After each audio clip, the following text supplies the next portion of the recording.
All right, I'm calling this Board of Education meeting to order. It is Wednesday, February 22nd, 2023. The time now is 7:49 p.m. Please rise if you are able for the Pledge of Allegiance. I pledge allegiance to the flag of the United States of America, for which it stands, one nation, under God, indivisible. Be seated, please, and if the clerk would please call our roll. Michael Branda, Here. Danielle Droz, Here. Dr. Bruce Fletcher, Here. Beth Mankey Hepwagner, Here. Richard LaVerriere, Here. Amy Parati, Here. Sam Sharma, Jessica Weaver, Here. Anastasia Yap. Here. Everyone's present except Mr. Sharma. All right, thank you very much. So because of the length of time that our first executive session went through, the equity work presentation has been postponed until our next meeting. We've already been in discussion. I think it was Mr. Diaz. Yes, so Mr. Trillo. Okay, so we've been in touch with those two, and they're going to be at our next meeting. We'll now move on to agenda item C, which is public participation on any matter related to board responsibilities. You can do this here in person. You can call 860-665-8659, or if you are in the meeting through our Google Meet, you can raise your hand. I'll call on you. Just ask that you state your name and the street that you live on.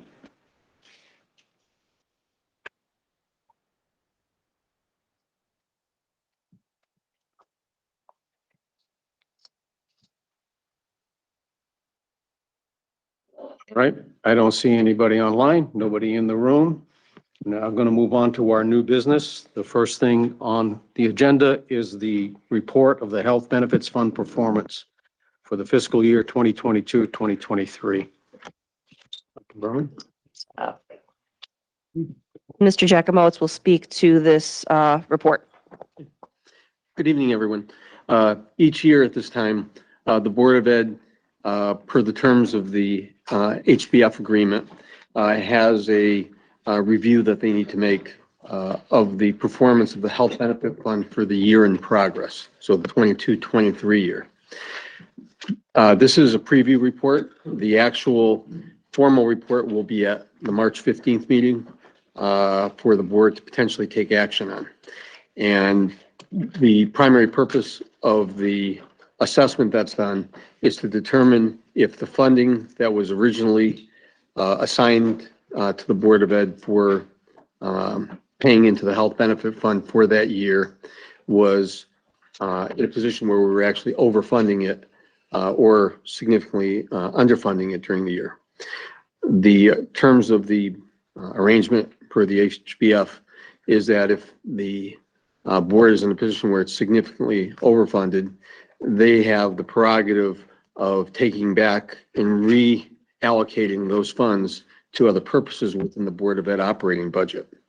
The only strings that are attached to that are if the board does choose to take that type of an action, they are on the hook for any negative consequences of that action. So, for example, we're running $250,000 ahead, and the board says, you know, we need $200,000 to buy a bunch of Chromebooks. Let's do it. The board can certainly take that action, and we can pursue that approach. However, until the year is settled, if that $200,000 doesn't come to pass, we have a few bad months of claims history, and it's zero at the end. The Board of Ed still has to make good on that back to the fund. So typically, we are always very conservative in our approach because of the volatility that's occurs in the fund. And now that we're in a high deductible environment, basically 50% of the claims happen the first 7 months of the year. The other 50% happen in the last 5 months of the year. And this is because of the deductible component. So all the participants are paying more during July, August, September at the start of the fiscal year. Once the deductibles are satisfied, the plan starts paying more. So typically the number that's produced, is a bit on the high side just because of the trends of how the claims actually occur. So this provides that context for all the board members, and it goes through the, key points that, would be of interest to the board members. This report today is 7 months actual, 5 months estimated. The one that you'll be asked to take action on next month is going to be 8 months actual, 4 months estimated. Okay. So as of right now, the plan is having a, decent year. We're $140,000 ahead at this point in time through January claims. We are not aware of any significant issues that will hit in February as of right now, but we still have another week to go. There are 2 claims that have hit the stop loss limit. One that's just a little bit over, the other one is a bit more over. The way the plan is designed as a partially self-insured arrangement is the collaboration of the board and the town has the responsibility to pay all the claims. However, they buy an insurance policy against it that when claims for any one participant in the plan for medical costs and their prescription costs exceed $175,000 in that fiscal year, those claim, any dollar over that 175 mark comes back to the board as an insurance proceed from the stop loss insurance. So, and there's 2 modes that are there for the stop loss. You have that. The one I just described is what's called the individual stop loss of 175,000. And then there's the aggregate stop loss, which is a 20% corridor above and beyond whatever the assigned claims are. And I don't have the exact number here, but if you say our assigned claims number is $9 million for the year and the plan exceeds 20% more than that, 10,800,000, then the insurance company pays on the second part of that. So between these 2 measures to manage the risk in the fund, it does a very good job of eliminating the significant volatility that might occur if there was no safeguards through stop loss. Okay. At the next meeting, we'll have the February claims that are here. The number won't be available to us till about March 10th from Anthem as far as where the actual claims for February came in. And, if we had typically at this level, 140,000, really anything up to 300,000, the recommendation has always been to stay the course and be conservative and let it ride out for the end of the year. And then whatever the ultimate number is becomes a potential health benefit credit that is available to the board starting sometime in September. Okay. So anybody have any questions on the mechanics or details of the plan review at this point? Okay. All right. So next month I'll be back with just going through what the numbers will be that will be, up for consideration. Very good. It should be somewhere around this number, but you just never know.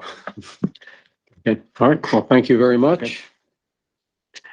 Next agenda item, number 2, is the discussion and possible action, adjustments or possible transmittal of the 2023-2024 Board of Education budget to the town manager.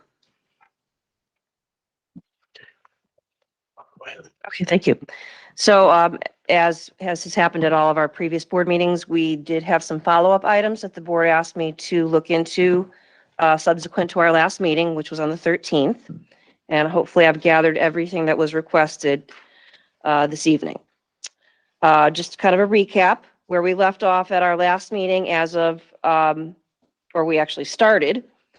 Our budget ask was 6.68%. That was the first pass through on February 1st. On February 13th, the board voted to reduce the budget through the following issues. They wanted to increase our Medicaid offset. They wanted to remove, there was a duplicate entry of a health service supply.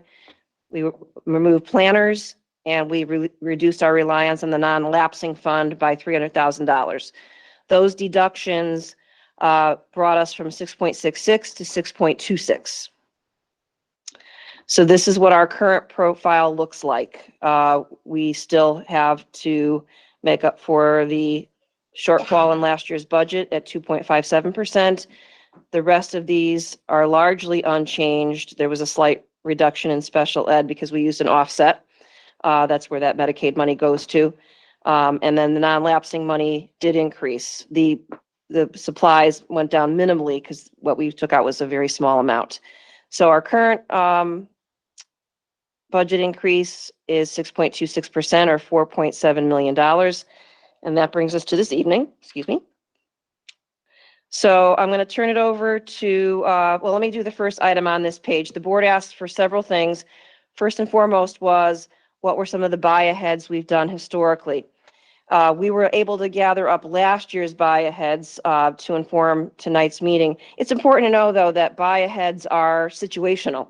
When you are at this point in the budgetary year, you make a determination about whether or not you can do buy-aheads. And I'll get into whether we feel that would be a good idea for this year. But last year, and this is something the board would have gotten information out as the budget session started, we bought ahead last year grade 9 Chromebooks.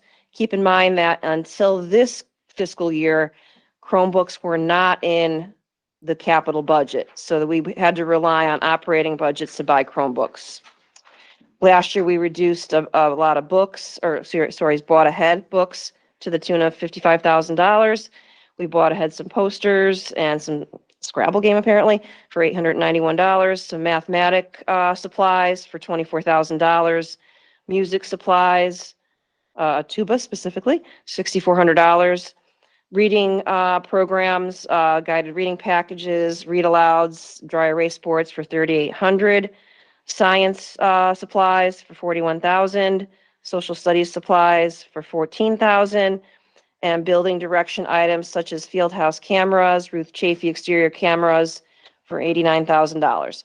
So last year's buy-aheads were $315,714. And that is where we landed, and those came out of the budget, so they were not an ask for this year. As the board knows, when we do buy-aheads, the downside is that they create a hole in the subsequent year's budget. So, oops, didn't want to do that. Want to do that? Okay. So now I will turn it over to Steve Farisi. There was a question posed by the board last week about what impact did we have on our early retirement incentive program that we ran for the last 2 years. Mr. Thank you, Farisi? Dr. Brummett. So this chart right here just shows each year of when we ran the early retirement incentive program, what the approximate savings were to the Board of Education. And so in each year, we had approximately 3 teachers who elected to take advantage of the program. In the first year, we were approximately $135,182 net profit overall. And then in year 2, we were about a little, ahead of $42,000 net profit. We did consider moving that forward into this year or future years, but also in discussions with the union, we're not forecasting that there would be a continued net benefit to it at this time. And so we did not elect to move it forward, but the overall net savings to the board was approximately $177,000. The board also wanted to know which districts in our DIRG have a non-lapsing fund. One, besides us, Southington. I do have, and I just updated the statistics about where everyone currently is with their budget requests in our DIRG. This is not an exhaustive list, but these are people that responded to a survey that I posed. If you do, however, look at, and I have to get it for a different strategy here. Other districts in the state of Connecticut do have non-lapsing funds. And I have a casual report that's linked into the agenda, which everyone does have this PowerPoint. I just keep updating the same one. Without going line by line, because the print is quite small, you can see districts that have non-lapsing fund opportunities. And then some of them responded at 1% or some have 2% access, but it's, when you look at the state at large, there are a number of districts that have access to a non-lapsing fund, some at 2%, some at 1%. But in our jury, it's just us and Southington. So anyway, this is LinkedIn. You can see, you know, it goes through the whole state. This is a voluntary survey that CASBO, that's an organization of business managers, puts out. So not every district responds, as not every district responded to my inquiry, though nobody did. So this might not be an exhaustive list of all the people that have non-lapsing funds, but what this survey didn't query is whether these lapsing funds or non-lapsing funds rather have any restrictions on them. So each town and board, when they work out that agreement, work out what the parameters are around that. So just by knowing someone has a non-lapsing fund doesn't necessarily tell you the whole story about how they use it. It just tells you that they have it. So that's, yeah, there it goes. So this is LinkedIn. You have it in the document that has been shared with you throughout the budget process. Okay.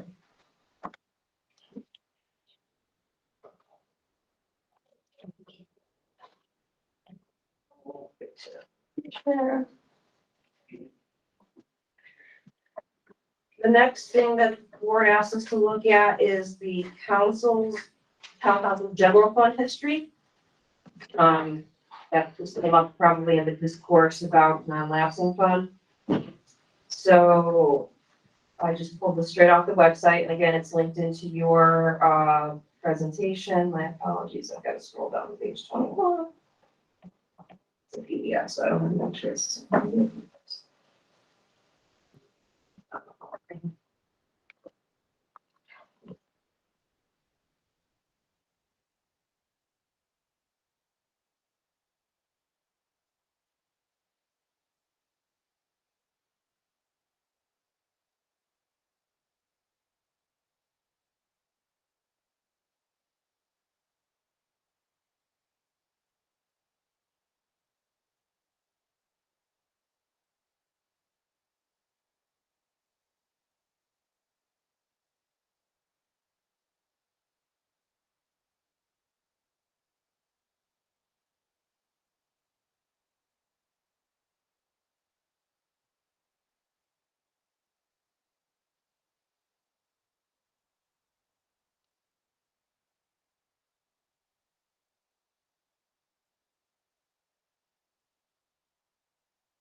Our town finance director, Janet.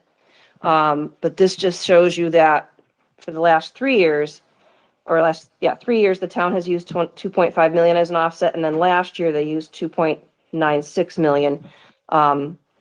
So without that offset, their budget would be, what did you think it was, Lou? That kind of keeps their budget from being how much lower percentage wise? Is that like 2 percentage points?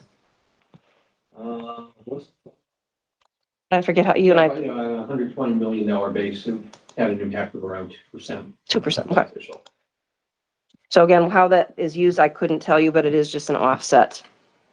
All right.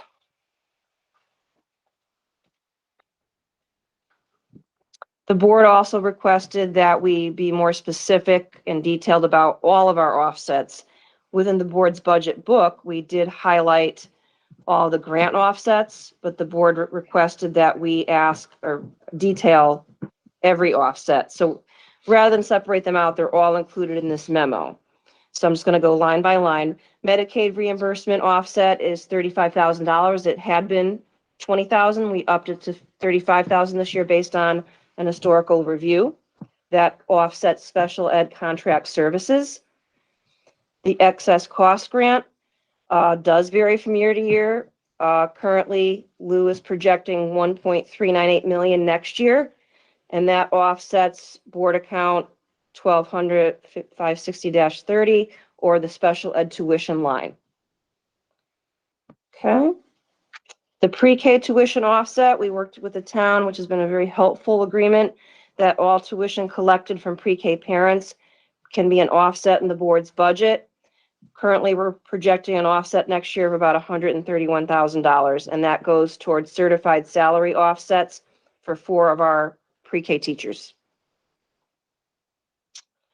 Here's the summary of all the grant offsets. The board has certainly heard about those throughout our presentations, and they're listed by title. And currently, the grand total of all grant offsets in the board budget is 2.996 million. Bless you.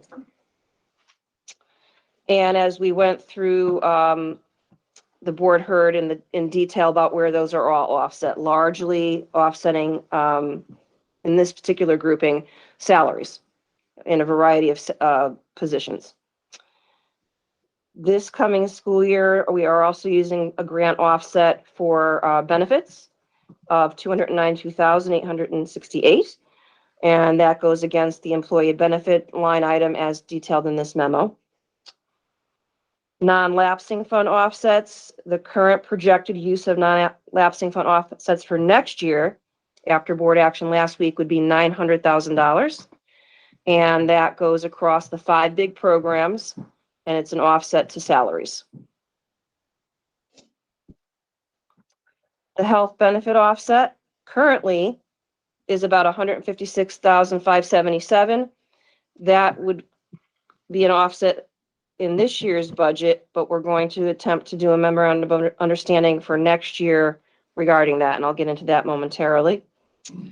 The magnet school tuition offset is $489,000. That is actually money funded partially through the Open Choice grant. So Open Choice grant has many different allocations. In this case, we use some of that money to pay for our obligatory magnet school tuitions, which for Newington is about $489,000. If House Bill 5003 goes through, that burden will go away. The total of all offsets, and that's grants and the offsets that have been added to tonight's discussion, is 6.4 million. So if the request were to go forward as it currently sits at 83,441,982, if we were to add in all the offsets, the budget would actually be 89,842,999. Because the board want to know what is the total cost to run the district, including the offsets, and that's what that figure says. So the bold figure is all total of all of those. Okay. Maybe I should see if there's any questions thus far. Ms. Drones? I have a question about the buy-aheads. So I have 2. So can I ask both? Yes, My first please. one is probably for Lou. How many years have we not had buy-aheads? Like, have we ever had a year where we didn't have money to buy ahead? Thanks. I'm not gonna, off the top of your, I can't recall specifically, but I know there were a few years that were pretty lean where there was not a lot of activity in that area. I would have to go back and analyze. I don't have that specific recollection year by year. so the reason I asked that question is I feel like I always hear about buy-aheads. And so if I'm understanding it correctly, and I might be oversimplifying this, are we over budgeted each year by, like last year, were we over budget? And I know we use the non-lapsing fund, which kind of muckies the water, but are we over budgeting by $300,000 each year? And if we are, then maybe we need to look at that and make a budget cut. So like I said, I feel like I'm probably oversimplifying it, but I feel like this is every year we're having these. So if we want to live within our budget, let's make sure we're budgeting for what we're going to be spending. Well, But to just- I'll answer it then, Lou, you can Yeah. fill in the blanks. First of all, I won't be recommending buy-aheads for this year, but what's happened as far as when I've been here is that we have cut the budget. We put a budget freeze in place around January, which basically says to people, you're not going to buy anything else until we figure out what's happening with the budget. That typically slows spending down and leaves us with some money that wasn't normally spent. The other thing that continues to happen for us here in Newington is an ability to fill para tutor positions.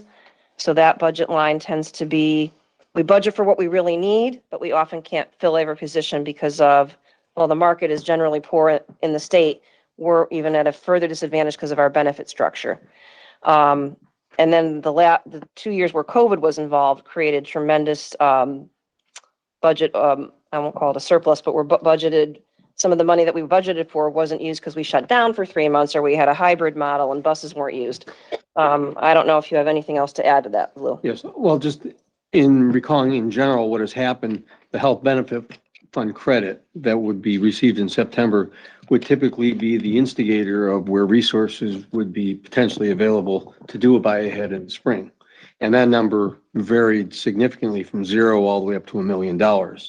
So in the last 7-8 years, up until the commitment was made to fund technology out of the board CIP account, essentially there was only minimal money in the budget for technology equipment, as well as very little money for buses. And those would be the primary 2 things that would be bought ahead, since there was an influx basically that could be used for a major buy.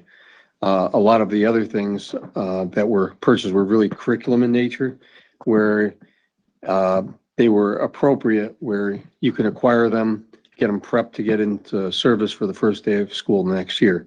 Buy aheads for things needed this year were really not part of the equation. So that kind of is the essence of the key parts of it. Right, Ms. Yop, you were next. I've had some questions. Thank you.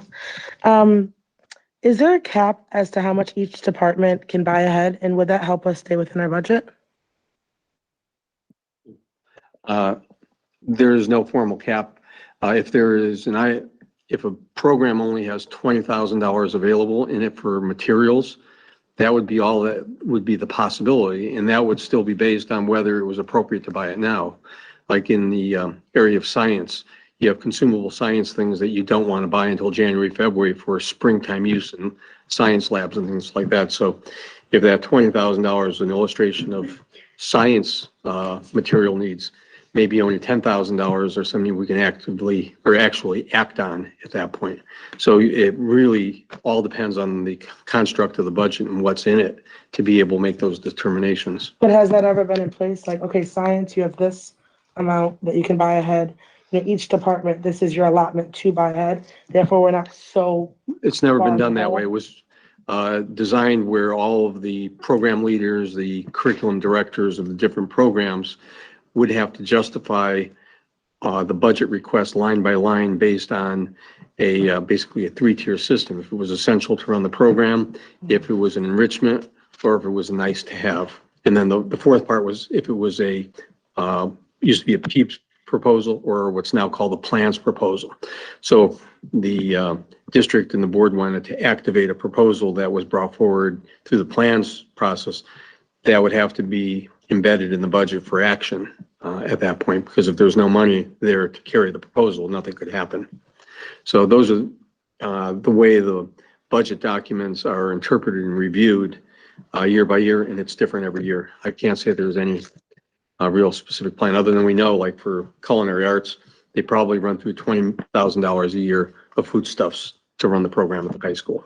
I have one more question. On your slideshow, I think there's a typo, correct me if I'm wrong. When I looked through all the lines, you said the offset was 15,000, but on the other side, it said the offset was 35,000. I know we had 15,000 was the original page, but I think, do you get, when you go to the budget one, the yellow one? Added an additional 15. It was 20,000. We added 15 to make it 35,000. Okay, because it doesn't, it reflects that on one page, but not the other. No, we added 15,000 Okay. to be, so it was 20,000, and then we putting in the 15,000 was the additional, Okay, totaling 35,000. Okay. yeah, I get it, but, So that total is 35,000 for the offset. so should that say that on both pages, No, total because we 35? already had 20,000 baked in at Got the it. offset. This is us doing our additional cuts after that cut was already baked in. Does Okay, that make sense? yeah. Thank you, that's correct. I was like, wait, that's two different things. That's correct. Okay, Beth Wagner. Just like funny thing, not really, but we should totally buy chickens to offset the price of eggs for our culinary department. I think we can get them now too. We will look into that. Always thinking, Oh, trying to yeah. save $1. That'd be Okay. cool. It's not always cracked up to be. Sorry, just had to lighten the mood for a second. But what I wanted to ask, just really wrapping our head around the buy-ahead thing. My understanding, or maybe I'm wrong, is that they're determined somewhat by some realized savings. So I'm just wondering if some of the buy-aheads are things that would be nice to have rather than need to have. And let me preface by saying, I am a teacher and I was previously in a district where we had to buy our own toilet paper. So I know everything is good to have in a classroom. So let me just say that. But in a time where we don't want to we want to make sure that we're presenting something that will go forward. I just want to really tighten up, I guess my feelings to tighten up the buy ahead situation so that it presents really clearly with transparency, if that makes sense. Yeah, I would certainly welcome any suggestions. First of all, again, we're not recommending any buy-aheads this year because we're relying on the non-lapsing money, but buy-aheads are not about nice to haves. What buy-aheads have done in the time I've been here is helped us to reduce the subsequent year's budget ask by using money from that current year to buy things that are needed for next year. By the time a budget gets to me, we've cut out all the niceties. It's just like, I need this. So you're not allowed to buy ahead. Well, I didn't get that chair last year, but now I'm going to put it in for the buy ahead is strictly, here's the budget that you proposed, and we're going to let you buy that ahead because we've agreed that that is essential to run your program. So like I said, this is just one year's example of buy aheads. We could go back a few previous years, but it would take more time. This is what we were able to come up with. Okay. Ms. Weaver? Just from what was said earlier, curious how much it's not really a savings that I want to have, but how much we're saving by not hiring the pairs that we need. And I don't know if I really want to put that in the context of savings, but like how much are we not spending because we can't fill those positions? I guess that's for Mr. Farisi to probably not have right now, but I'm just wondering how much we're foregoing in the costs that we could be filling those positions and should be really filling those positions, but can't, just given the environment, and how much that has contributed to that buy ahead bucket, so to speak, if that makes sense. Well, for this coming budget, the residual from the para-tutor line has allowed us to project less utilization of the non-lapsing fund. So we proposed that at last board meeting. Tonight, I'm going to propose a slightly less utilization of it. That doesn't sound right. Rely less on it for next year, or for this year rather. So that's kind of one of the reasons why we've been able to project less reliance on the non-lapsing fund. I would say conservatively, we might run about $250,000 of unutilized para-tutor resources because of inability to hire or maintain or retain paras and tutors. So And if Ms. we Rose? had money left over at the end of a year, instead of doing a buy ahead, could we have chosen to put that into a non-lapsing fund? Yes, and we've done that. Okay. We've done actually both. Yep. I have two things. One, I had asked a question. I don't know if you guys were going to answer. I asked this for Lou last time. I was online, so couldn't. How much do we spend in salaries a year? I thought it was about like 54 million. Was that correct? How much of our total? salaries? Yes. Around 54 million. How much of that is teachers and paras versus admin? That was the question I'd asked last meeting for this meeting. I would have to refer to other materials that I don't have with me at the moment. Hey, I asked you last meeting. It's taken. Off the top of my head, the teacher part for the NTA group was somewhere 34 million, just Okay. for that group. The paras, 3.5 million, 4 million, somewhere around there. Slide 17. I don't know those numbers. That's just, The total salaries is on that page. this total salaries, is 57 million, but we did have a slide, I thought that broke that out from a couple meetings ago, but I could be wrong. It's really got a lot of gold on it, so that's what I'm hoping there.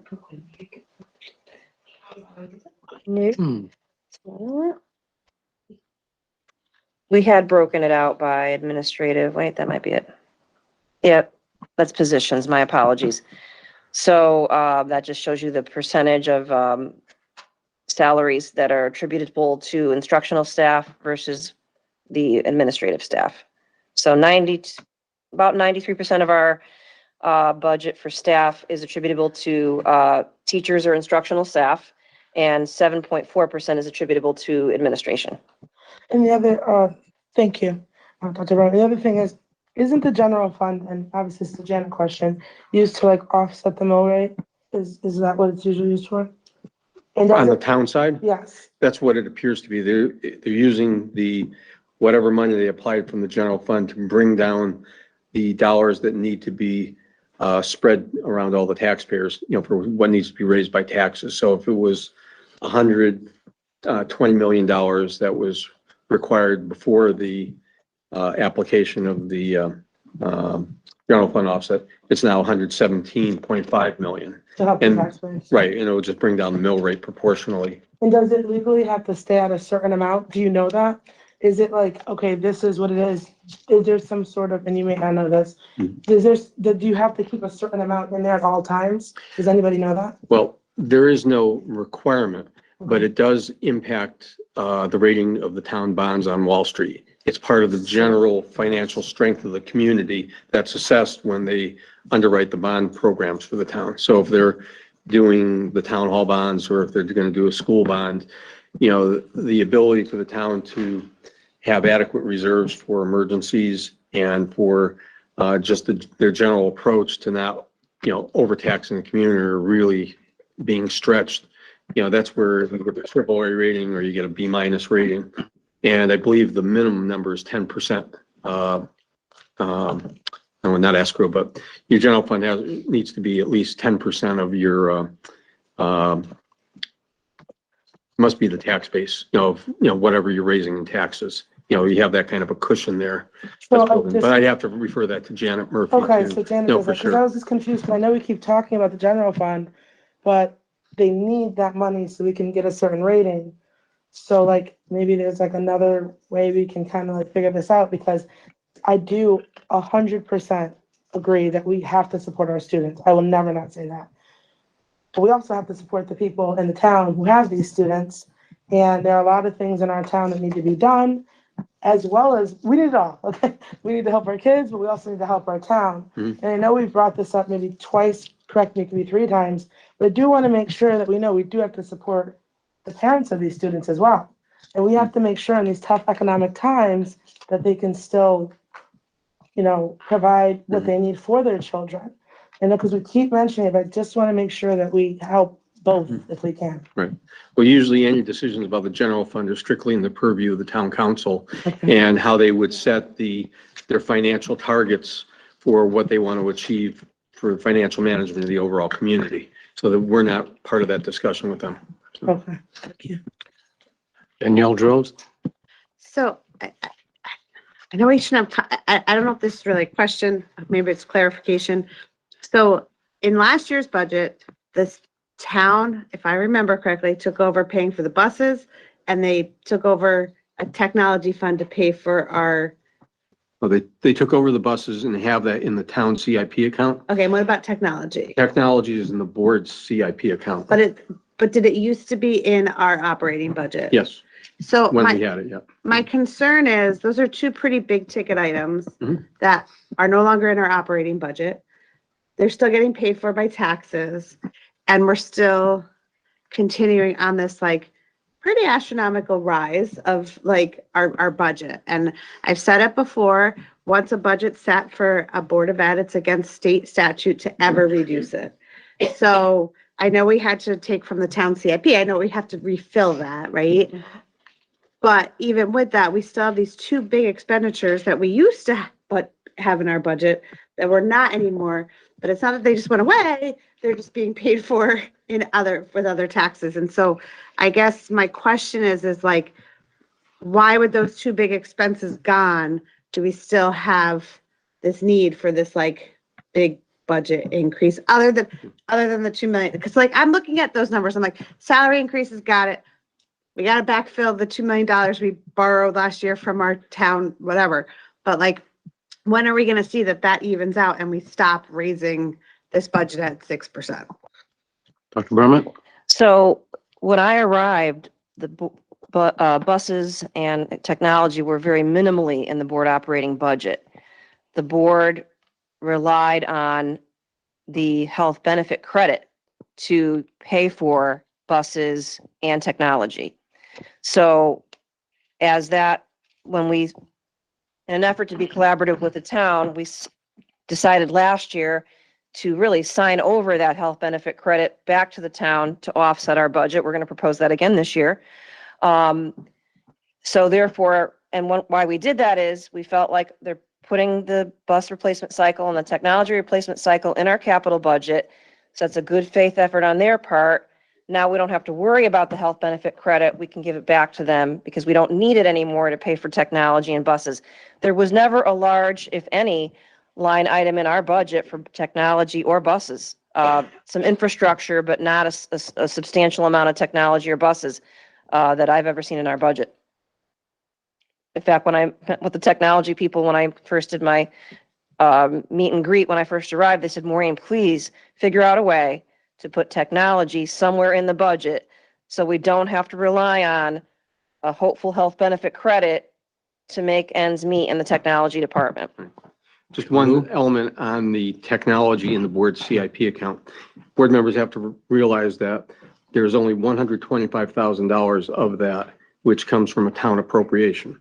All the rest of it are the receipts that are generated from tuitions that we have for open choice students, other students who are, attending the district that are no longer residents, as well as building use fees for the rental of our buildings to outside organizations. So all the rest of that money comes from other sources. There's only the $125,000 ordinance appropriation that goes into that account. Very good. Does that answer your questions? I have feedback, but I don't want to interrupt that. Oh, I guess, so I just want to clarify what Dr. Brumman said. So if are we planning on giving back the health savings account excess money back to the town, but not as like another offset of our request? Like we're requesting this much money, but we're going to give this back, or is this something separate? I can show the board the MOU that's been drafted, which was one of my to-do lists for tonight that might explain kind of how that's going to work.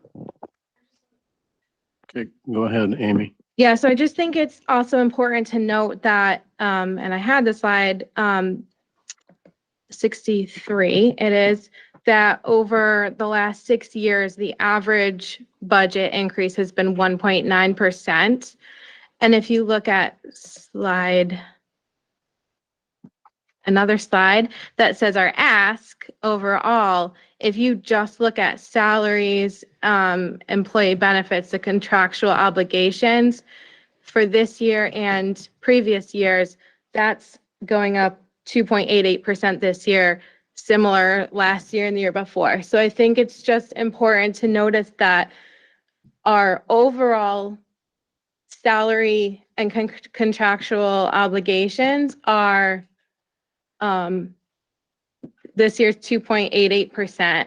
And the last 6 years or so, the average budget increase has been very minimal. So so the ask that we have for the last, or what we've gotten the last 6 years isn't even covering the percentage increase of the benefits. And then this year, I think we're finally like kind of to a point where there's like nothing else, we can't pull money from other places, and it's just like that's where we are, because we have not gotten big increases or really any increases over the last several years.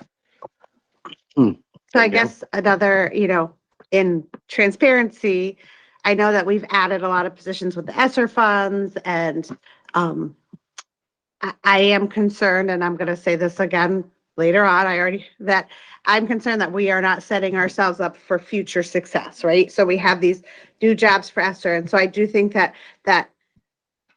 our salary increases are gonna go up because we're adding positions, and so that's naturally gonna cause an increase. And I'm not saying we need the positions, I'm not saying we don't. I am concerned about the amount of jobs that have been added, and I don't know, it's my perception, how many jobs have been added over the years. And I know this year you're talking about reducing a couple positions, which makes me very happy. But like, how many jobs have actually been added over the years, and how much is that affecting that increase in the budget? ESSER funds or not ESSER funds, it's still an increase. I mean, if someone was hired under ESSER funds, it's eventually we either have to pay for it or it's coming, the contractual obligations are still increasing. So that reduces the amount of money in the ESSER fund, so. Dr. Berman. If this budget actually reduces positions, it is true that we did add positions during ESSER, using ESSER dollars. And what we've done is eliminated some of those going into next year already. And we're also reassigning some of those positions to grants that are not going to sunset. So we are being proactive. Next year at this time, we will have a very challenging discussion about ESSER dollars will now 100% go away unless something changes. I don't think it will. And we will have to probably reduce numerous positions next year. So there, we are going down since the ESSER pinnacle a year ago. All right, Jessica Weaver. Yeah, no, just want to say, like, point taken on some of the technology stuff. I think the other thing too is as we went 1-to-1, which I think previous boards were in full support of, and not saying like our board isn't, I'm saying with that 1-to-1 transition, we've had to put a lot of infrastructure into the education technology portion of the budget too. So I think that's a big one. I think also the salaries and benefits, it's right now at 71,899,459. That's 86% of our proposed budget right now. So looking at kind of like what's in that extra, couple percentage points. I'm curious kind of along the lines of the ESSER funds. A lot of that I thought was to address learning loss. So I'm just curious too, speaking in that same vein of like sustainable budgeting, how we're not only addressing the, I think, disproportionately larger needs right now as we recover out of this pandemic, and how long those impacts will be felt, I think for likely a decade at least, how we keep that sustainable model going to say, okay, how many of are already being cut right now, and kind of where are the target needs of the positions that we're looking to cut next year.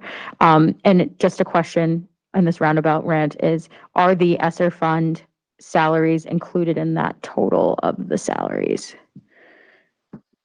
Like the one on page 17. 17? Yeah.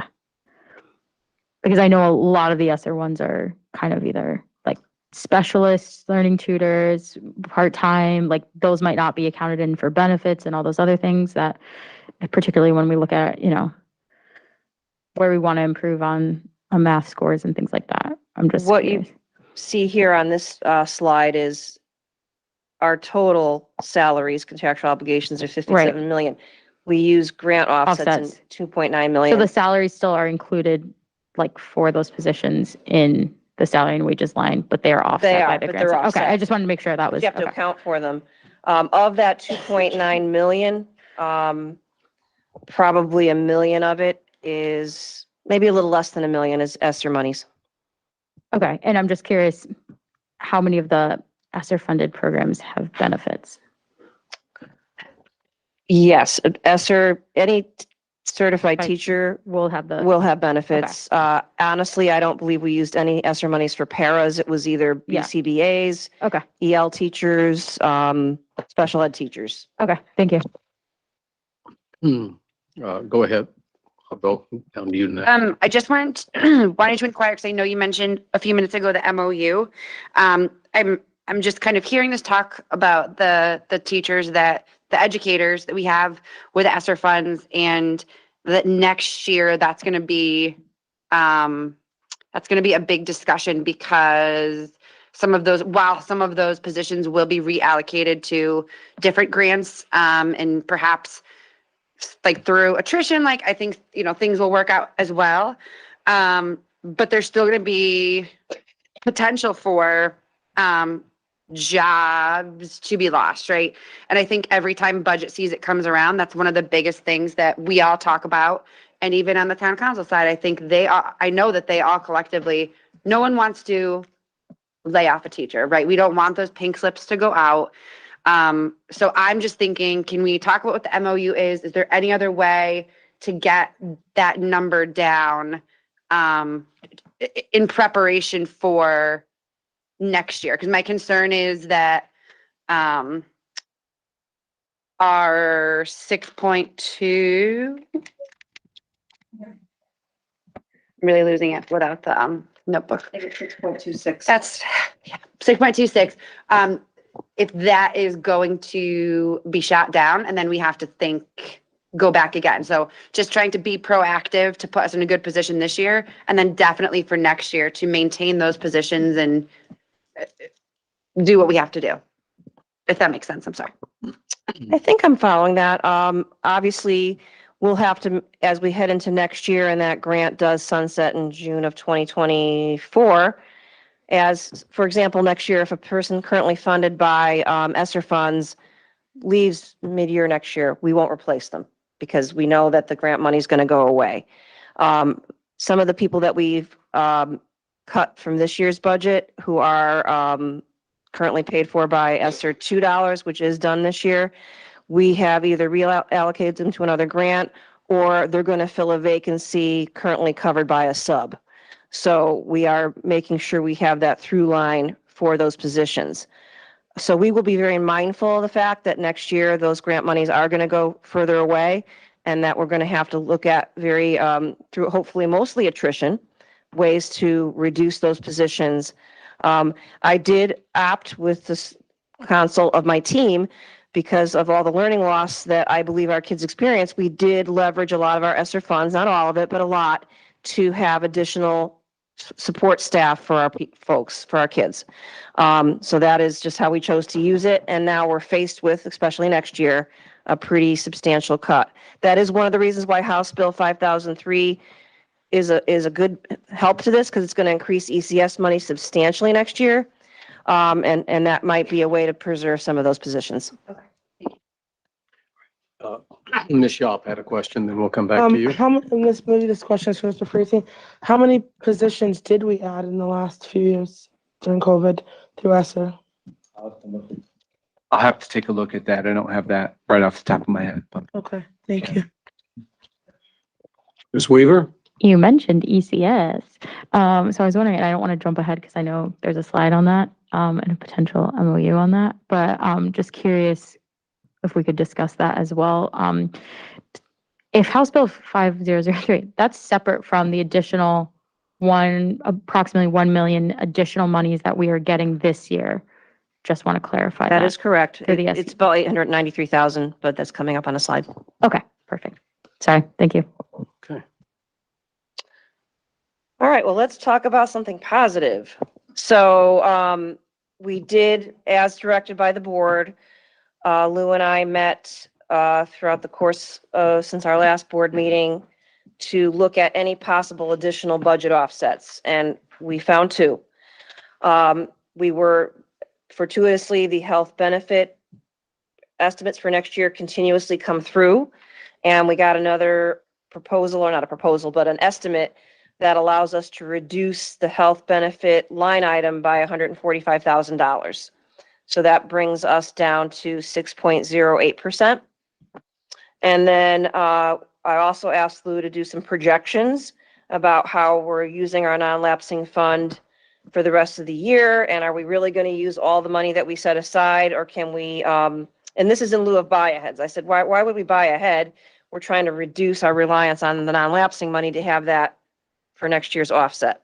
So with the projections right now, looking at payroll, and he did all kinds of projecting out the utility costs for the rest of the year, gas, salaries, all of that. We felt comfortable with reducing our reliance by another $100,000 of the non-lapsing resources, which brings our budget request down to 5.95%. Okay. That is the best we felt we could do right now. Now, mind you, we are required to transmit the budget before March 1st to the town. That doesn't mean Lou and I aren't going to continuously look at the budget, look at how we're projecting out for things, our paraline, all those things that are volatile. And we may very well, between now and the time that we go to the town council on March 14th, have other resources that we can offer. We just don't have them right now, or we might be causing ourselves a shortfall. But this is what we feel is a comfortable reduction right now. The next slide is, follow up to last week's meeting. As the board has heard, as we did last year, we talked about it at last board meeting, we have a health benefit credit in the amount of $156,577. We have drafted an MOU, and I did discuss this with the town manager. He was going to discuss it with the mayor. I don't know if he has or hasn't. We are proposing a similar arrangement as we did last year. Now, we signed this MOU after the board had already passed this budget. And that actually really is something that is more for a town council to decide. Not more or less, it is for the town council to decide. But what we're willing to do, as we did last year, is return the $156,000 in health benefit credit.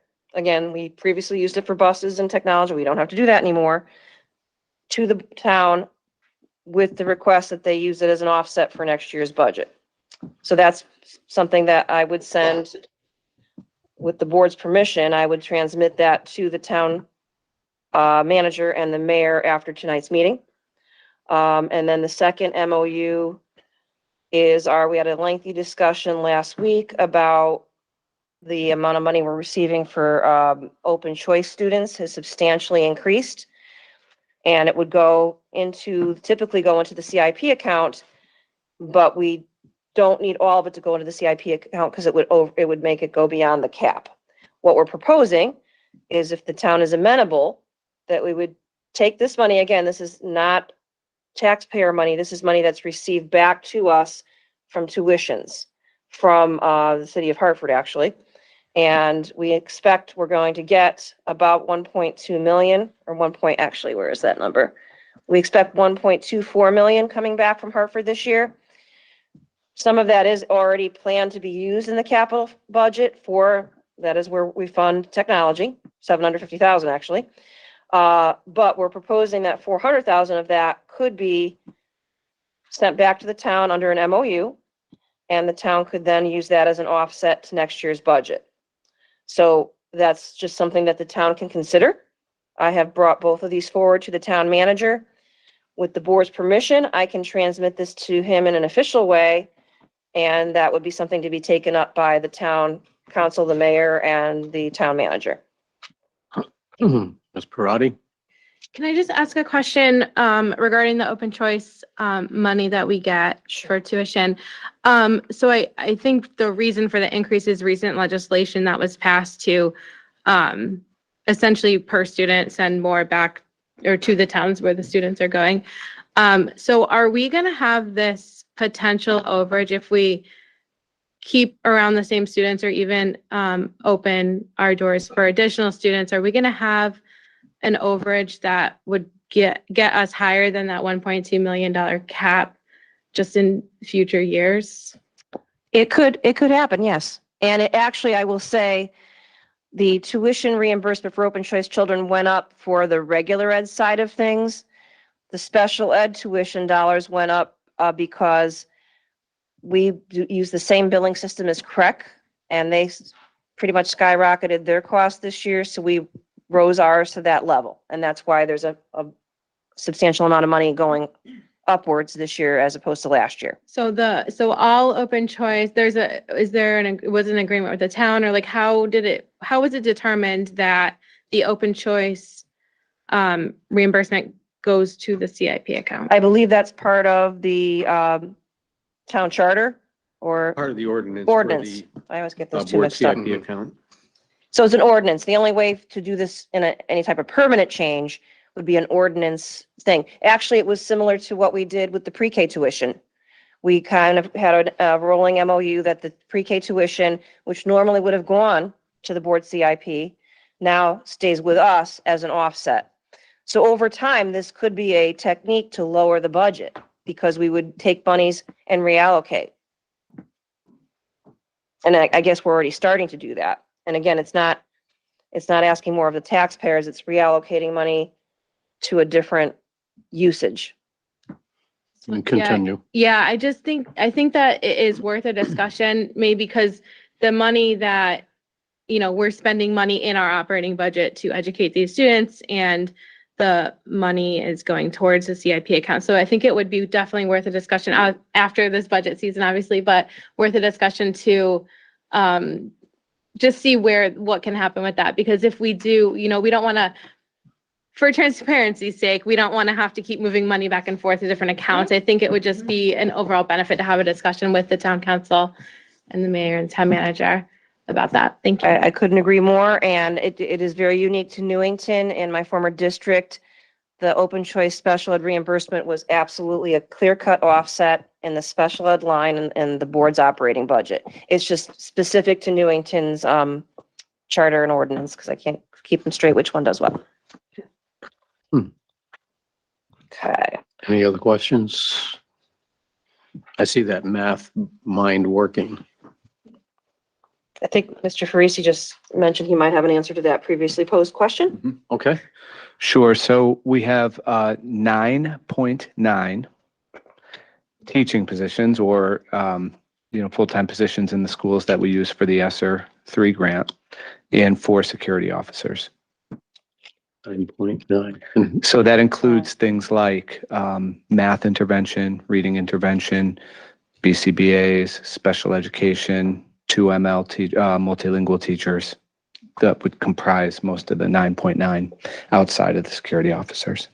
Strokes. So is the 9.9 new positions, are they only positions that are funded through the ESSER grant? And did we add any other positions? Because I know like we talked about adding a position this year, which, I wasn't real thrilled with. So is there any other, like those 9.9, are they all ESSER funded or were those other positions that were added? Those 9.9 are all ESSER funded. No other positions except for ESSER were added. I have to then look at that. Sorry. No, that's a great question. I would. But I yes. think just to be clear, we did add the 0.5 special ed, but that is coming out of a grant. So that is not impacting the board budget. And that's a grant that's going to continue. That's an open choice grant allocation. Right. I'm just trying to get my head around in the past couple of years, like 2 years, like how, if the only positions were added were ESSER, I get that. But if other positions were added, because I'm just trying to figure out why that salary, what is it, just the increase because teachers are getting their obligatory, not that I'm complaining about that obligatory increase every year, or is it because there's more positions in there? Right. No, we did add some other positions that were coming out of ESSER. And then I think like Dr. Brummett explained earlier, we've already moved them into offsets that are now grant offsets, so they wouldn't be compromised. So an example of that might also be our Director of Equity and Inclusion, right? That came on board right around the ESSER funding. And now in this new budget, we're proposing it goes into another grant outside of that. So we did have a few areas like that. We increased reading intervention from some that were 0.5 and 0.75 up to 1.0 a few years back when we needed to address the learning loss. That originally came from ESSER funding, and now that is going to be reduced, but that's actually an offset in the budget. We're actually reducing that down. So there were some other things, but we're either moving them into grant offsets outside of ESSER, but they're not necessarily impacting the operational budget. Michelle. I'm just a little concerned or maybe confused. Maybe somebody can help me. Just because so we have these buy-aheads that are saying that the teachers need all these things, correct? But then we're moving around money and putting other people. We're okay. So we're moving around positions. Okay. So let's say equity, inclusion. So let's say one of those programs, ends, so we move into another thing. Could we use any of that money to kind of help instead of adding more positions or moving them around? Can that work that way, or? I think more like changing the funding stream, you're saying? Yeah, that's what I mean, Okay. because if we change the funding stream, then our kids would have all the things they need, which Danielle's been saying, as opposed to doing it the way we're doing it currently. I mean, we're just constantly moving these people around. The grant is gonna expire, we're gonna move them to this. But that extra money could be used towards helping the kids, not that we're not helping the kids, and not having so many buy-aheads. Did I say that correctly, guys? Okay. Yeah, I will say, again, we didn't do any buy heads this year. What we've done, I just lost my train of thought. My apologies. A little bit tired. Funds around. Moving funds around. We did not add additional positions this year at all, notwithstanding the 0.5 special ed director. And, I know what I was gonna say, my apologies. The ESSER 2, I wrote the ESSER 3 grant, or ARP ESSER, I think they call it. And it had very specific parameters. And I have to report to the federal government about how that money is spent. So I can't now say, here's how I wrote the grant, here's how we're spending it. Now I'm gonna take that money and backfill an operating budget. That will not pass the sniff test of the federal government. Because there's a very, which I'm not looking forward to, elaborate grant reporting system that Wendy had to do last year when we still had ESSER 2 monies. Now that'll be due for ESSER 3. They have very specifically said, we don't want to use ESSER monies to just offset your existing board budget. Yeah, no, that was just kind of my question. Like, to me, the ESSER ones are to address that learning loss, to address the pandemic related expenses of positions or curricula or what have you, and not meant to be the core part of our budget. And I think one of the things we can think about in terms of the buy ahead, if there is, okay, so our increase last year was 0%. We're getting no buy aheads this year, right? So maybe for transparency's sake, it's helpful to have one, Lou give kind of like maybe a 10-year look back of what our buy aheads were for those years. And then two, in terms of what positions were added in the last 10 years. And I think it's also important to just acknowledge the context, right? We put these numbers up every year, and I just think they're incredibly drastic of the number of kids that we have percentage-wise for SPED, for, free and early release lunch, just the amount of multilingual students, just kind of the need. And I think it's hard for us to kind of communicate not only to the public, but to ourselves, how that is baked into maybe the larger increases in the past X amount of years. I know since even like the 2016 to 2018 to now has been almost like 10%, which is quite drastic. So I guess, is it coming just out of the special ed budget, or are we seeing it writ large? I think that's a helpful way to communicate where those pressure points or pain points, so to speak, are in the increases in the budget, and if that has contributed via staff or via via what is the driver in that. I think that would be useful as a breakdown to say, we've had X amount more students with special ed needs in the past 5 years, add on COVID and all those other things. Has that led to permanent staff in the last 5 years, or is it, just those ESSER funded grants? I think perhaps, I don't want to speak for Ms. Rose, but she's talking about just writ large, how many positions we've added outside of those ESSER grants, those permanent positions, so to speak, or semi-permanent, what we aim to do. And especially, I think I would particularly like to see kind of in that special ed area, because I think those are clearly, that's one of the big increases we have this time round, I think, as well. It's about like 0.6% in the increase for special ed costs just this year. Yeah, I believe that increase is attributable to tuition costs for kids that have required outplacements. Okay. We could certainly do an analysis. I'm certain it would be true that our Right. special ed staffing has gone up in the last 5 years. I'm certain that would be true. Based on, from 2018 to present, we've gone up 2 full percentage points in special ed, very, very similar to the state. So we could do that analysis. We couldn't do it tonight, but we could also No, do. sorry. And I think we could do a buy ahead analysis, and that would be fine to do it. Those are very situational from year to year, but again, just what the board would need tonight to make a decision, I won't have that. Yeah, no, and I just want to add to, I think like the context is important, right? So like, we don't have any extra money this year. There's no percentage increase, so we can't do buy aheads, there's a budget freeze. In those years, we had a bigger increase. Did that impact the buy aheads? But then also the context of, okay, what's the demand of our students, as well as, I think, just demand of, I'm really concerned about not filling those positions for pairs and how much that's costing us, as well as subs, and just kind of how we see those impacts in our current budget, and frankly, what we're seeing in our next couple budgets, because I just think like the state of teaching, when 74% of teachers say they want to leave the profession and when they're burnt out. Mhm. Not going to speak for our two teachers here, but it's just, yeah, just like the sustainability of that on the substitutional side and the para side. So you're basically asking for kind of a breakdown of how what our staffing increases have been attributable to, like by need, department, or? Yeah, I guess just kind of overall where we've added those positions. Maybe Danielle can explain, or she could say better. I don't know. Okay. I think for me, I'm just looking for, how many positions have we added in the past 10 years outside of ESSER funds or grant funds? Okay. Okay, Danielle? Outside of All right, I just have one more quick, and then I won't ask any more questions because I know that you don't have the answer to this, but I suspect that, we're probably gonna have to look at this budget again at some point. So I would love to know over the last, say, well, it's not the 2 COVID years, because I don't care about those, because those don't count. Mm. But the other years, maybe the last 10 years, 5 years, how long ago was I on the board? Because my other salaries has always been is that overfunded?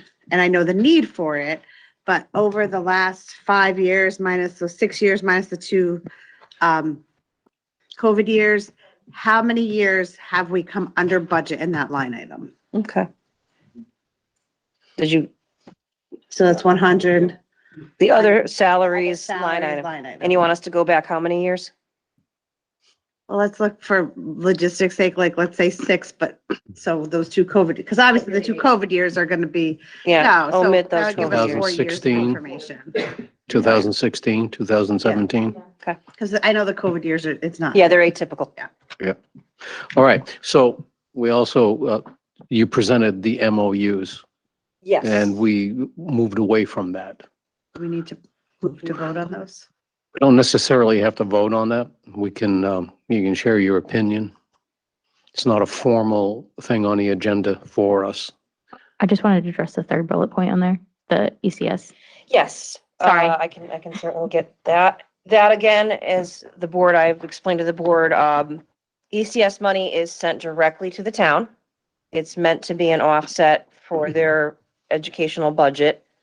Board member Branda mentioned last week that we should really highlight, when I transmit the budget to the town, that they are going to get an $875,000 increase in ECS money next year, separate from House Bill 5003. So he suggested, and I think it makes sense, that we mention that while we don't get that money, can you consider that money is earmarked for education, and could that be considered as part of our budget ask? They have total jurisdiction over the ECS money, but that was just an ask from a board member that I illuminated and put it in my cover letter when this budget is ultimately transmitted to the town.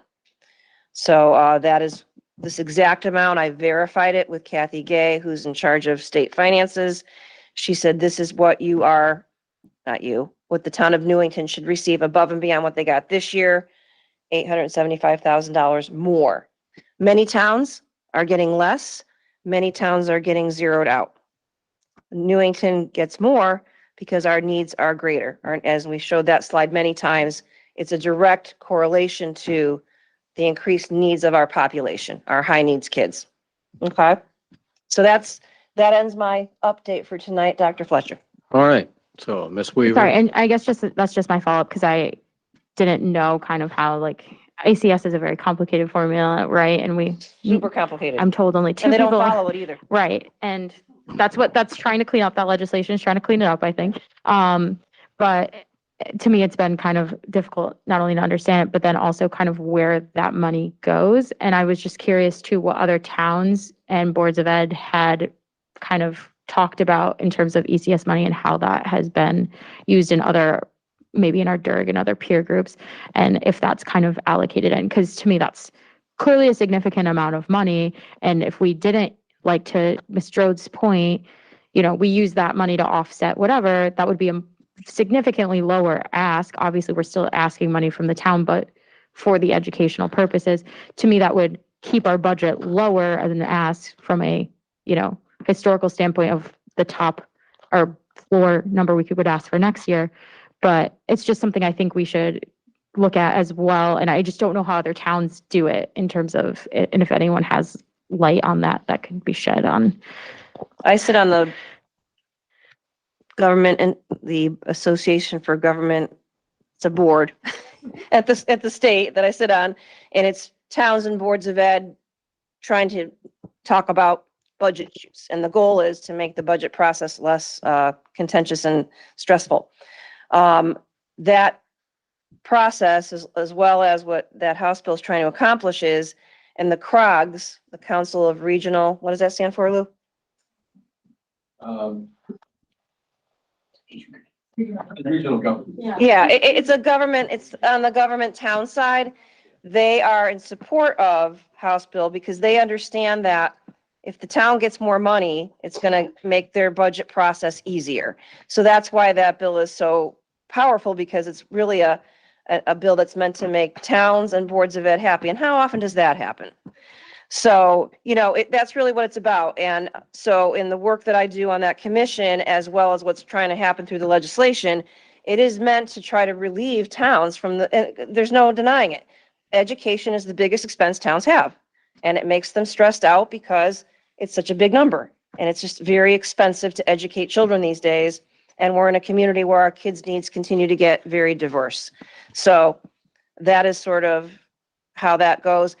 I will tell you from my conversations, Ms. Weaver, that money goes straight to the town. And I asked one of the authors of House Bill, I forgot the number, 5003, I think.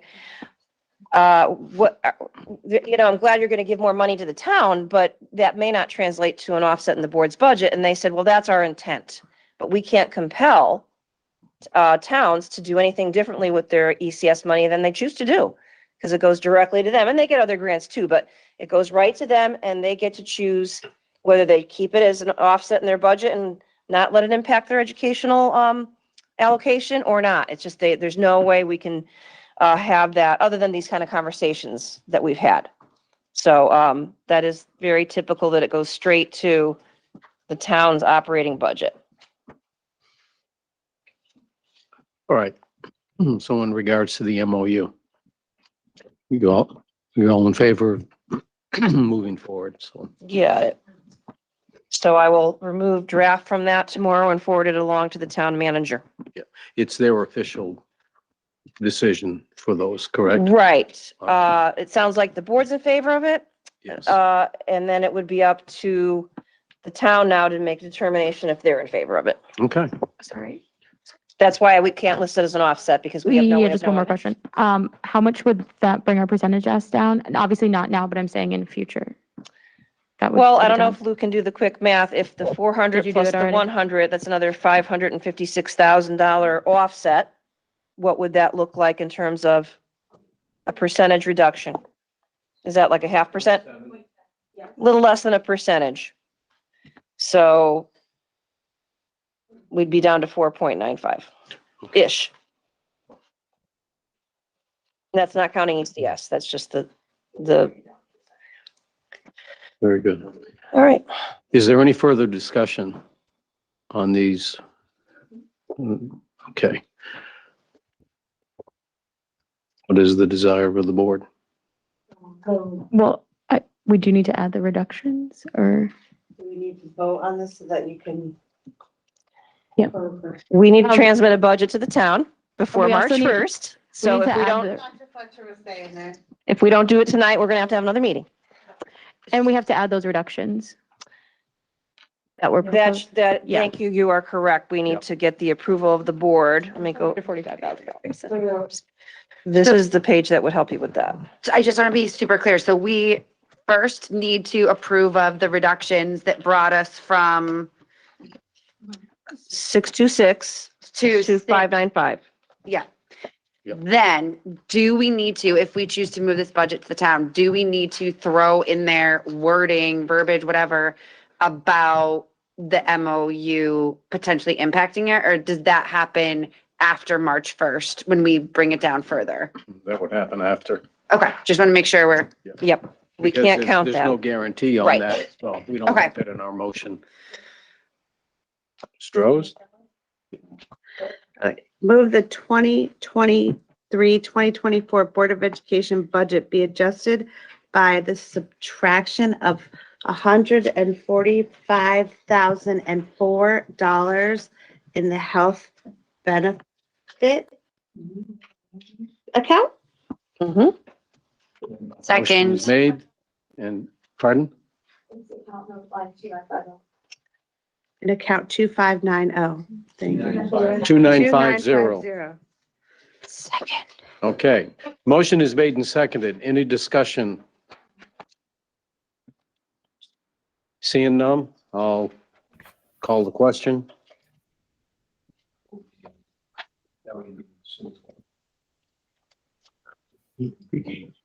Michael Branda, Yes. Rose, Yes. Dr. Bruce Fletcher, Yes. Beth Mankey, Hut Wagner, Yes. Richard Laveriere, Yes. Amy Parati, Yes. Jessica Weaver, Yes. Anastasia Yap. Yes. The motion passed 8-0. Okay. So we have another one. Danielle, the next one's in all the 5 funds, the core one. Can I just say in all core 5 accounts, or do I need to list them? What list? You do it. I don't have it, I'm making it up as I go along. Is it 100,000 in accounts? But it's 100,000 school. Total. Okay. All right, here we go. Move that the 2023-2024 Board of Education be adjusted by the subtraction of a total of $100,000 coming from accounts 1021-111-30, 1020-111-30, 1026-111-30, 1028-111-30, 1030-111-30. For And that again is a total of, total of $100,000. Second. all right, motion is made and seconded. Any discussion? It's 0. Yes, Oh my God, I'm sorry. I know. I'm with you. I can't put it around. Okay. Seeing no discussion other than the clarification of the 0 from the O, would you call the question? Branda, Yes. Danielle Drode, Yes. Dr. Bruce Fletcher, Yes. Beth Mankey, Hut Wagner, Yes. Richard Laveriere, Yes. Amy Parati, Yes. Jessica Weaver. Yes. Yes. Motion passed 8-0. Okay, very good. So our line items have been reduced. We are now at an ask of $83,341,982, which is an increase of 5.95%.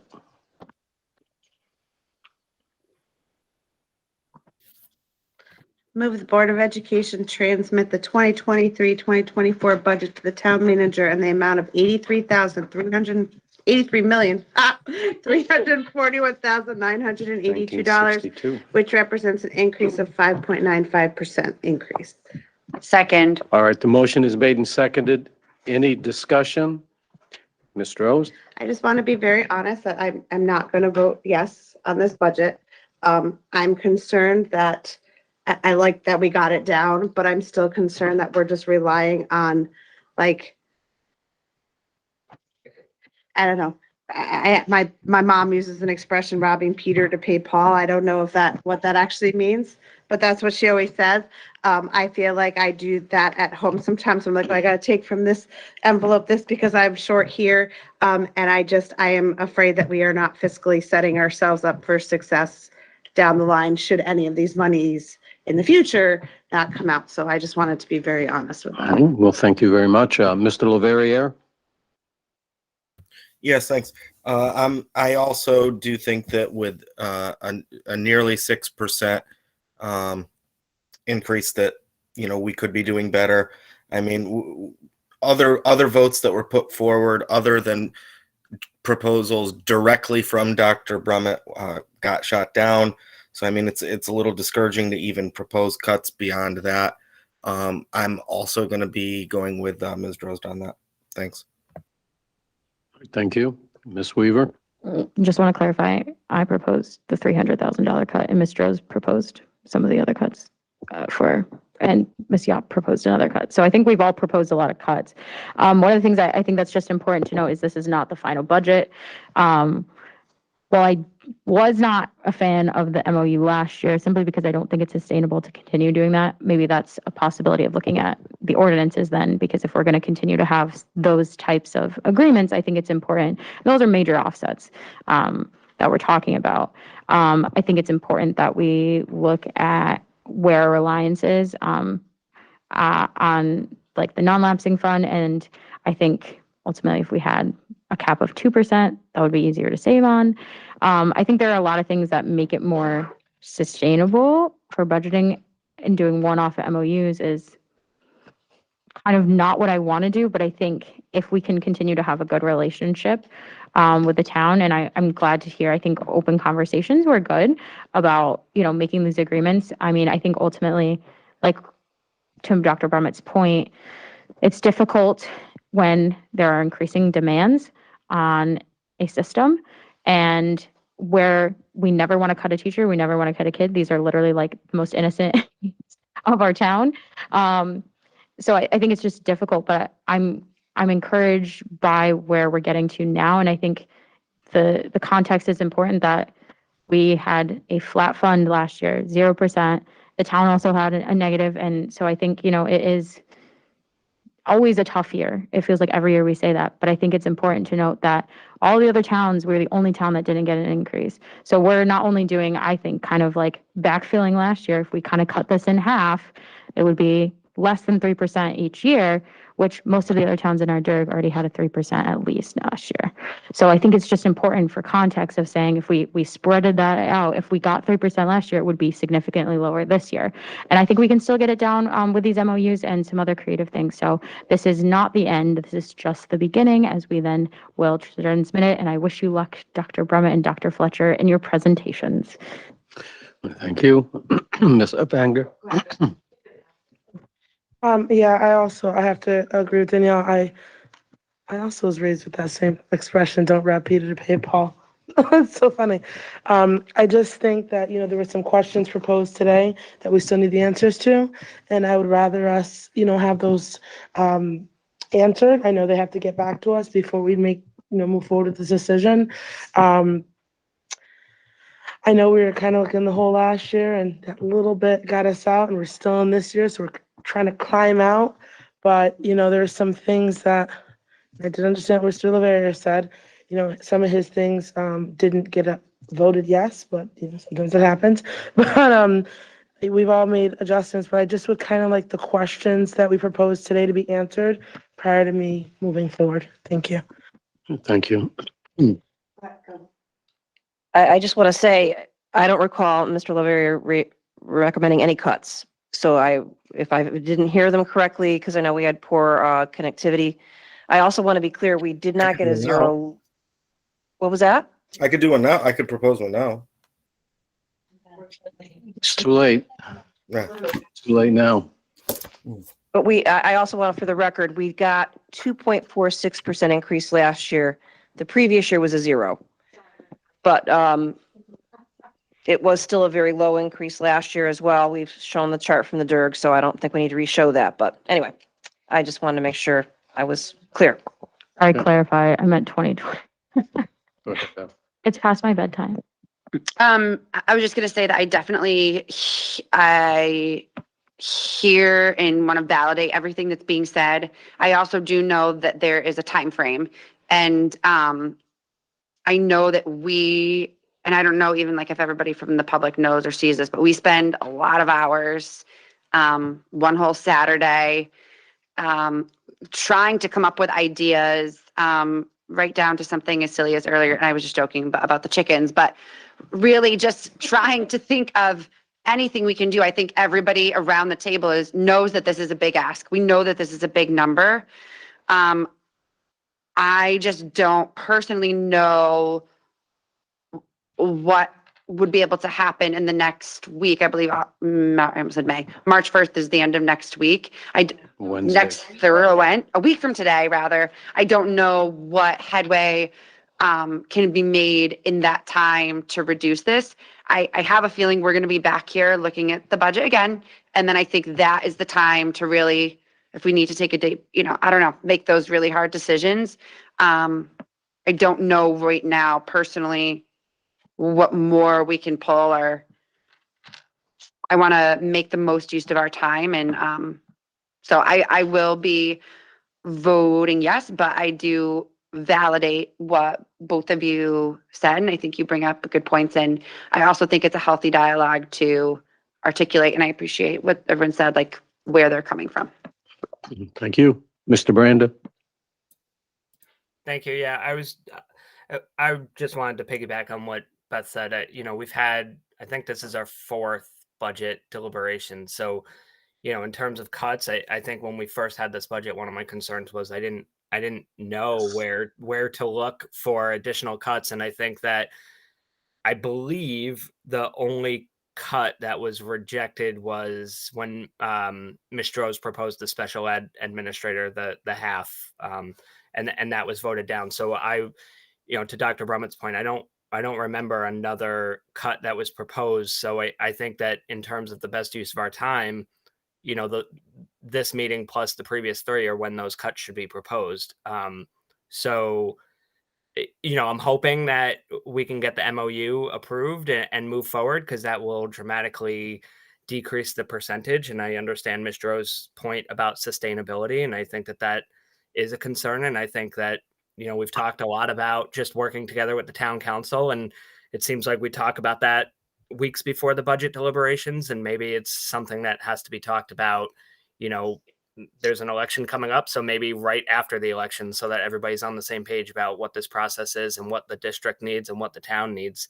But I agree with Beth that we're probably going to be back here at some point to talk about what we need to do in reaction to the town council. So I just hope anybody who has additional ideas comes prepared to talk about them, so that we can have a healthy dialogue about how to react to the town appropriately and do what's best for the district. Thanks.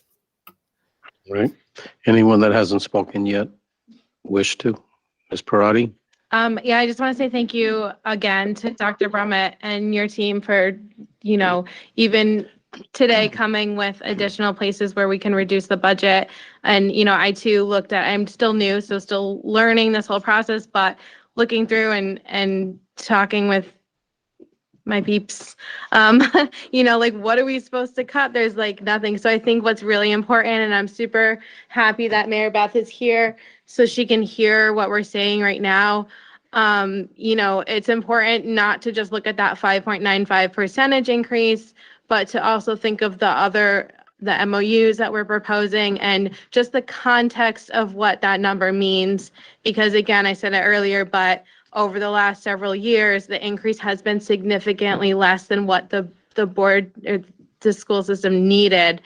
And we're kind of making up for a lot of years where it has been underfunded. And yes, there might be places to cut, but I don't think we're egregiously adding staff and we're not, overspending. Because if you look at the numbers, the breakdown, the hugest chunk is the people in the buildings with our students. And it's not supplies, it's not willy-nilly whatever. It's the people that are teaching our students, and they're expensive and they deserve to be paid.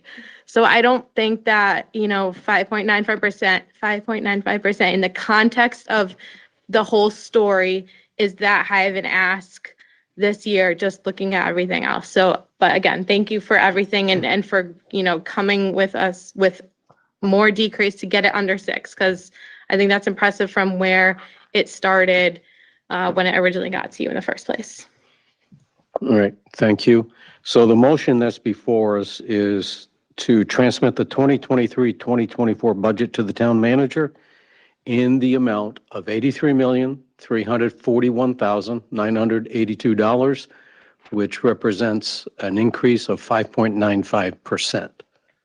Sorry, just a question, like, if it was voted down, then we'd have to come, like, we'd have to, Yes. but Yes, before March 1st, it would have to be. yes, Yes. yeah. Okay, so, would you please call the roll? Michael Branda, Yes. Danielle Drost, No. Dr. Bruce Fletcher, Yes. Beth Mackey Wagner, Yes. Richard Laveriere, No. Amy Parati, Yes.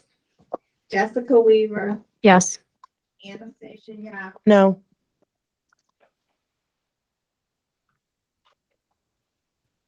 the motion passed 5-3. Thank you, everybody, for your contribution and your diligence in this matter. We're now going to move on to agenda item E, which is public participation on any matter related to board responsibilities.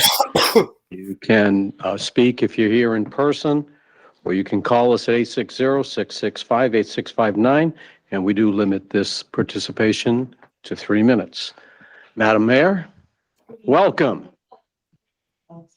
Thank you. Good evening, everyone. Beth Delbuno, 327 Walsh Avenue. Forgive me, I'm a little scattered. I've been taking feverish notes tonight, so I'm just trying to address everything that I heard. But first of all, I'd like to say thank you. I appreciate the dialogue that happened tonight. There was a lot of good discussion, a lot of good questions asked. And I had made a list of questions to ask myself, and a few of them I think were answered, but if you could shoot me an email with some of them, just so I can make sure I have the correct information. Some of my questions were around how many ESER positions there were, and the cost associated with those positions, the non-lapsing fund balance, and also if we could see for the council, and not just me, but maybe for the whole council, activity in the non-lapsing fund for the last few years, as well as when we talk about buybacks, buy-aheads, I don't know which is the right term, but kind of what that's looked like. I think someone else asked for that too, maybe Ms. Weaver, over the last few years, just to kind of get a history on that. As well as in terms of the overall percentage increase, how much of the percentage is related to staff versus things or expenses, kind in terms of breaking down the increase. And then I wanted to just clarify, I heard tonight a lot of times that last year was a 0% increase, and it wasn't. And I think Dr. Brummett, you started to say that. But last year's Board of Ed budget, based on Dr. Brummett's slide, was an increase of 2.46. So I just want to make sure that we're using accurate information on that. And then just overall, when I'm, in terms of the way I process budgets, I have to look at the mill rate. And so I don't know how much discussion you've had prior to tonight, but a mill for us, 1 mill is the equivalent of approximately 2.5 million. It's like 2.89 or something like that. I don't have the exact figure with me. So the budget that was transmitted this evening from my very rough math, I'm a speech therapist, not a math teacher, looks like it would equate to approximately 1.89 mils. So almost 2 mils passed on to the taxpayer if it moves forward as is kind of thing. So we just to let you know where I'm looking at it from, that's something I have to look at when we're deliberating our budget. And that 1.89 mils only accounts for the Board of Education budget. It doesn't account for town operational budget. It doesn't account for the CIP budget that equals monies for both town and Board of Ed, as well as the bonding for the rest of the town hall and the Anna Reynolds project. So there's so many more pieces to this, and we're already looking at 1.89 mil increase. So that's really scary from me and my perspective in my job on the other side of, the table, so to speak. So, I just think we need to be careful when we talk about backfilling for last year. If there were buy-aheads, if there was a surplus, which there was, we had an MOU last year that you guys did turn back, and I'm grateful for that. But I don't know how we're backfilling last year when there were some surpluses at the end of the year. I guess just the terminology I'm confuzzled, as some of my students would say, on how that equates. So those are just some of my concerns or questions, I guess, moving forward as we start to deliberate. But I do appreciate, there was a lot of good dialogue, a lot of good question asking tonight. I appreciate the work that you all put in, and I do know the Saturdays and the hours, Counselor Mankey, Hunt Wagner. So I do appreciate the work you put into this, and I look forward to working with you as we move forward through the process. Thank you. Thank you very much.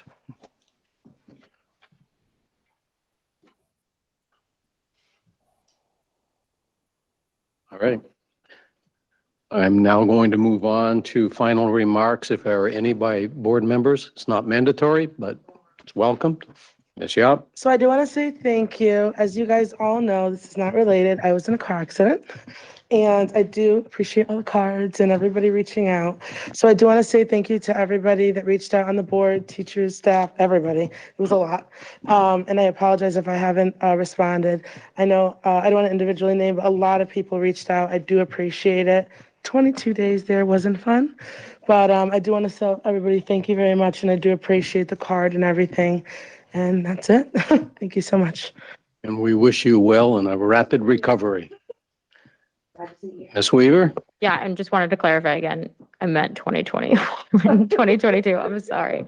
And I just wanted to say too, I think, one, thank you, Mayor, for coming. I think it's a great sign to our town too, to just be able to show that we can have dialogue at this table and at that table. I think it's really important. And I think, some of the things that we're really struggling with is something that everyone's struggling with, right? So I think the conversations we have here tonight, the town's going to have to go over and talk about the same things where, and I think we'll have different opinions on where cuts need to be made. And I think, I'm going to come with my lens of the Board of Ed, and others are going to come with a different lens. And I think that's what's great about this. But I think kind of what's important, just to emphasize again, and what Ms. Wagner said, like, we'll be back at this board table. This isn't just like the beginning or the end of it, and we're just like, oh, we're going to get it. And then we get told a number and then it's done. I think there's much more collaboration to be had. And I will say, I just think, our students are worth it and our teachers are worth it. So, yeah, I'm going to keep fighting for them. Thanks. Beth Mankey, Hunt Wagner? Thank you. I was just gonna, wanted to just go back to my previous comment and just say, don't want it to be taken as a complaint at all that I was here on a Saturday. That's what I signed up for, right? Like, we signed up to put in the extra hours, be here late at night, get this done so that we're doing good by our kids and by our teachers. And Mayor, thank you for the questions that you brought up. I just wrote them down just to kind of give direction to my own thinking, especially my husband is an assistant assessor, so he talks about mills all the time. So I'm very familiar with that, but I think that estimate you came up with, also not a math teacher. Oh, I guess I am now. Kind of whatever, but that helped me to understand too the drivers, and like, it's always important, I think, for me to understand the town council's perspective as well. And I think that, so thank you for that collaboration. I think that's going to be important to help us, because we will be back here to keep it in mind and kind of drive our thoughts. And then just wanted to again just say that I think we had great dialogue, and Mr. Branda, it's actually been 5 very long budget meetings. But I say long, and without a negative connotation. I'm saying long with a positive connotation because we put in the work to look through. I left my whole bag at home. It's another thing. But if I had my book, if we all had our books, there's sticky notes everywhere. Things are highlighted. We really dug into that to try to put forth something that we had truly vetted and looked through. And so I'm ready to see what happens next and put in the hard work to do what we need to do that works best for everyone. Thank you. All right, thank you. And I want to thank everybody that has stayed with us through the whole night. Those of you online, those of you here in this room, thank you for your endurance and your patience with us. Fine. You do it. That's fine. Motion to adjourn. Second. Motion's made and seconded. All in favor, say aye. Hi, Good night, everybody.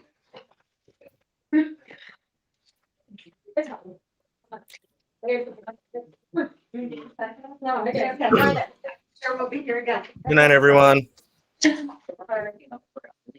I'm